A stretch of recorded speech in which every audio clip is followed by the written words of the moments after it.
नहीं नहीं, मुझे इस प्रश्न का सही सही जवाब चाहिए, अन्यथा यह प्रश्न मुझे हमेशा परेशान करता रहेगा।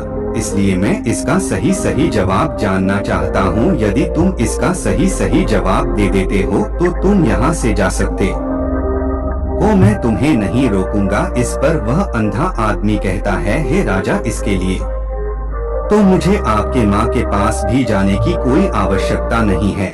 मैं आपको अभी यह बता सकता हूँ कि आप किसकी औलाद है, लेकिन उससे पहले मैं चाहता हूँ कि आप मुझसे एक वादा करें कि आप मुझ पर क्रोध नहीं करेंगे। तब राजा ने कहते हैं कि मैं तुमसे वादा करता हूँ मैं तुम पर क्रोध नहीं था। इसके बाद वह अंधा आदमी राजा से कहता है, हे राजा, आप है तो अपने ही पिता के पुत्र, लेकिन आप पर एक कंजूस सेठ की छाया पड़ी हुई है। यह सुन राजा बहुत क्रोधित हो उठा और वह तुरंत तलवार निकालकर अपनी माँ के पास जा पहुँचा। वहाँ पर पहुँचने के बाद अपनी माँ से कहता है, माँ, मुझे सच सच बताइए, क्या मैं अपने ही पिता का पुत्र हूँ या नहीं? यदि आपने मुझे सही सही नहीं बताया तो मैं यहीं पर अपने प्राण त्याग दूंगा। मुझे बताओ, क्या सच है?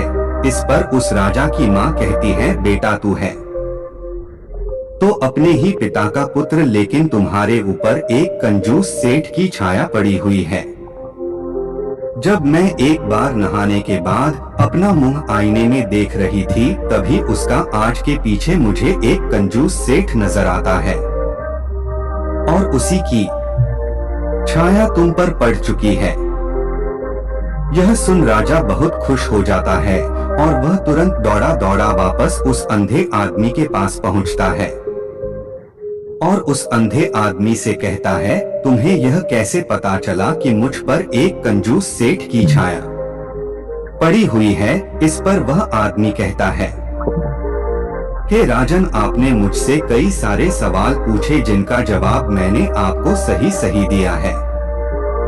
यदि कोई और राजा होता तो मुझे इसके बदले में ढेर सारे इनाम मिल चुके होते, लेकिन अब तक आपने एक फूटी कौड़ी तक ना ही दी है। इस बात से ही मैंने अंदाजा लगा लिया था कि आप बहुत कंजूस हो। यह बात सुनकर राजा जोर जोर से हंसने लगा और कहता है कि आप जो भी मांगेंगे वह मैं आपको अवश्य होगा, लेकिन मुझे यह बताओ कि तुम्हें कैसे पता चल जाता है कि कौन सी बात सही है और कौन सी गलत? तुम किसी भी बात का इतना सटीक और सही जवाब कैसे दे पाते हो? इस पर वह अंधा आदमी कहता है, हे राजन, मैं तो वैसे ही अंधा हूँ। यदि मेरी आंखें होती तो मैं किसी की भी मन की बातें बड़ी सरलता से जान लेता। मन की एक भाषा होती है और यह भाषा मनुष्य के शरीर के व्यवहार के रूप में देखी जा सकती है।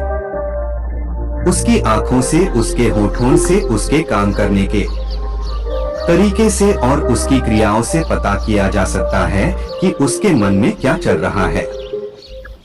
उसके आधार पर हम किसी के भी मन की बातें जान सकते हैं, लेकिन मैं तो अंधा हूँ, मैं देख नहीं सकता, इसलिए मैं क्रियाओं से देखता हूँ।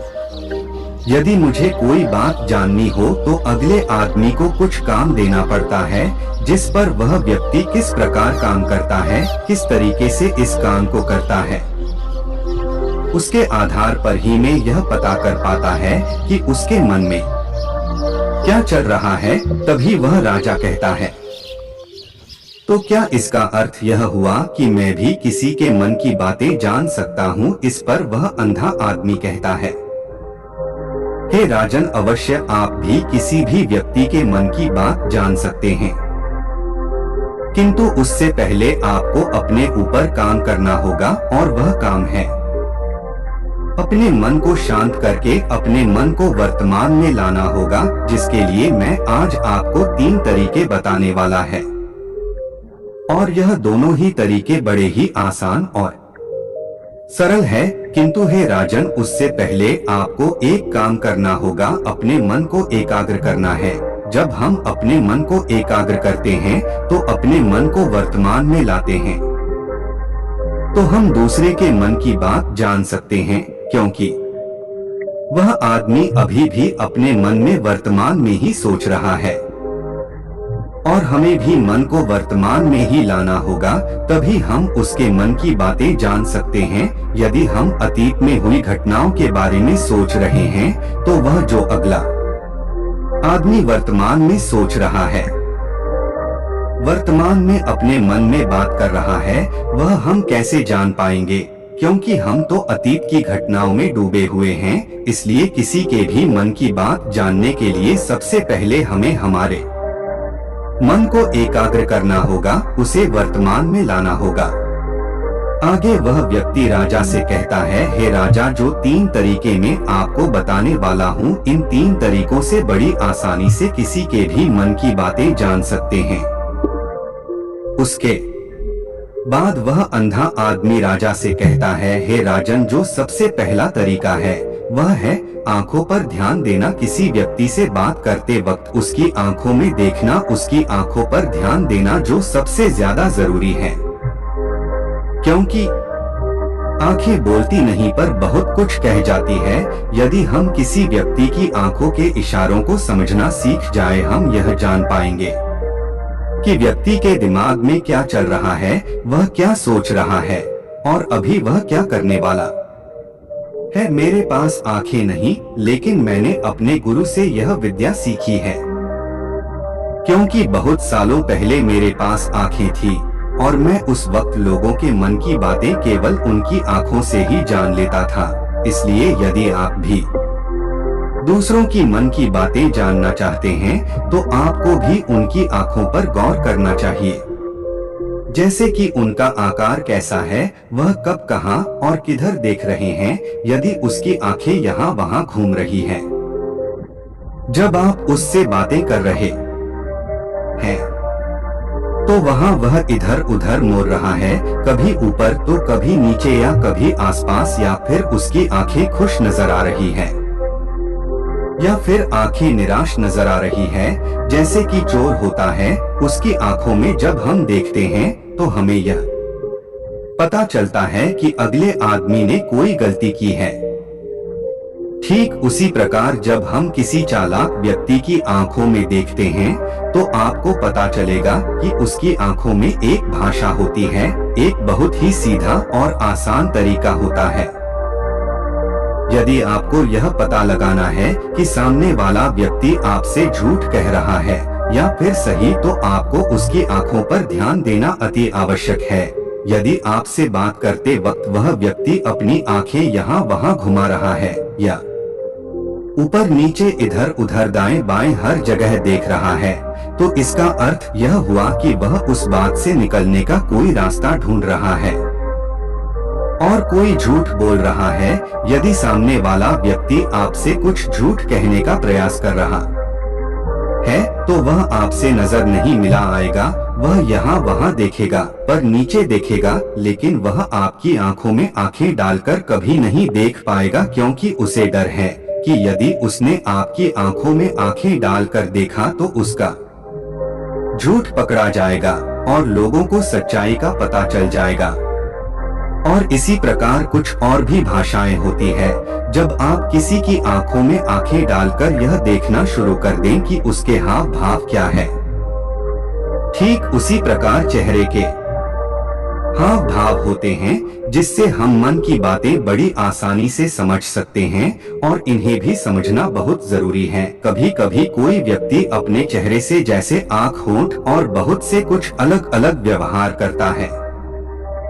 यदि आप किसी व्यक्ति के चेहरे में गौर करेंगे तो आप आसानी से समझ गया कि वह व्यक्ति निराश, जब व्यक्ति बहुत उदास है, या फिर वह बहुत खुश है, या फिर उससे कोई बहुत बड़ा दुख है, वह अपने अंदर क्या महसूस कर रहा है। ये सारी बातें हम उसके चेहरे के हाव भाव से पता कर सकते हैं।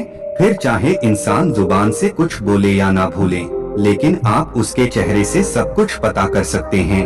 आगे व्यक्ति राजा से तीसरा तरीका बताते हुए कहता है, हे राजा, इसी प्रकार तीसरी भाषा भी है, अर्थात तीसरा तरीका भी है, और वह है हाथों के इशारे और शरीर का व्यवहार। मन की बात समझने के लिए हमें हाथ के इशारे और शरीर के व्यवहार को समझना बहुत आवश्यक है। कोई व्यक्ति जब बात करता है तो आपने देखा होगा कि वह अपने हाथों को हिलाता रहता है, अपने हाथों से इशारा करता रहता है।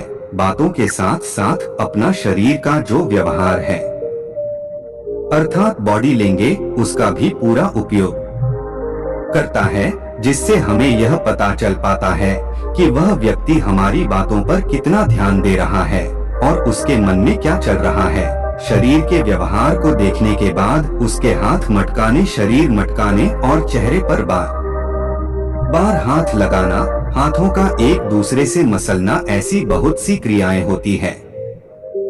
हमें ध्यान देना अति आवश्यक। मन की बात को समझने के लिए हमें शरीर के व्यवहार को भी समझना पड़ता है।